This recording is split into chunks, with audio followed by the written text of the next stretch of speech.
నందిపేట మండల కేంద్రంలో మా ఆర్మూర్ అసెంబ్లీ ఇన్ఛార్జ్ పొద్దుటూరి వినయ్ కుమార్ రెడ్డి ఆదేశాల మేరకు నందిపేట మండల కేంద్రంలో ఏఐసిసి అగ్రనేత అయినటువంటి లోక్సభ ప్రతిపక్ష నాయకులు, మా ప్రియతమ నాయకులు, మనందరి భారతదేశ యువ నాయకులు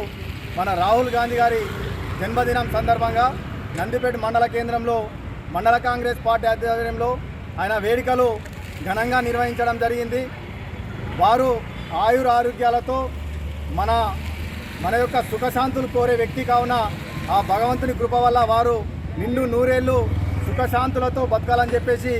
ఈ యొక్క నందికేశ్వరుని కూడా ఇక్కడ మేము ప్రార్థించి ప్రత్యేకంగా పూజలు నిర్వహించి ఇక్కడ కేక్ కట్ చేసి జన్మదిన వేడుకలు ఘనంగా నిర్వహించడం జరిగింది. రాహుల్ గాంధీ గారు లోక్సభ ప్రతిపక్ష నాయకుడిగా అయినప్పటి నుండి లోక్సభలో మన దేశ ప్రజల గురించి, మన దేశ అభివృద్ధి గురించి, అదేవిధంగా ప్రపంచంలో మన భారతదేశం ఈ మోడీ పరిపాలనలో ఎంత వెనుకబడిపోతుందో దాన్ని ఎప్పటికప్పుడు వేలెత్తి చూపుతూ ప్రతిపక్షంలో ఒక నాయకుడిగా ప్రతిపక్షంలో ఎలా ఉండాలో, పార్లమెంటులో ప్రతిపక్షంలో ఎలా ఉండాలో నాయకుడిగా ఉన్నటువంటి లక్షణాలు ఉన్నటువంటి నాయకుడు మన రాహుల్ గాంధీ గారు. అదేవిధంగా గతంలో ఈ పార్లమెంట్ ఎన్నికలకు ముందు గతంలో భారత్ జోడో యాత్ర ద్వారా భారతదేశాన్ని మొత్తం కాలినడకన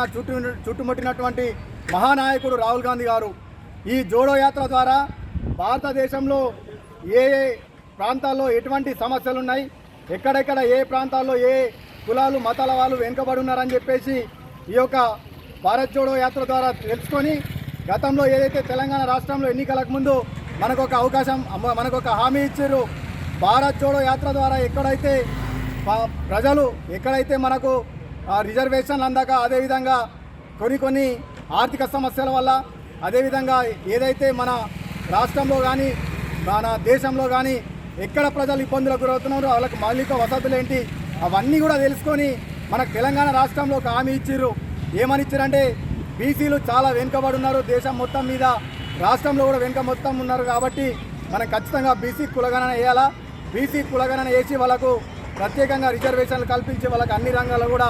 రిజర్వేషన్ కల్పించాలని చెప్పి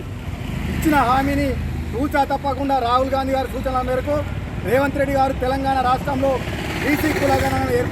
బీసీ కులగణనకు ఆమోదం తెలిపి కులగణన వేసి మొన్నటికి మొన్న గ్రామ పంచాయతీ ఎన్నికల్లో 50% మనకు పోటీ చేసే విధంగా, బీసీలు పోటీ చేసే విధంగా అవకాశం కల్పించినటువంటి మహానాయకుడు మన రాహుల్ గాంధీ గారు అని చెప్పి చెప్తా ఉన్నాం. అదేవిధంగా రాహుల్ గాంధీ గారు బడుగు బలహీన వర్గాలకు కానీ యువకుల కోసం కానీ ఎన్నో పోరాటాలు చేస్తున్నటువంటి వ్యక్తి కావున వారు రానున్న రోజుల్లో కూడా ప్రజల పక్షాన ఉండి మన దేశ భావి భారత ప్రధానిగా ఖచ్చితంగా వారు ప్రధాని అవుతారు. కావున మనం అందరం కూడా రానున్న రోజుల్లో మన దేశం కూడా మంచి అభివృద్ధి చెందుతుంది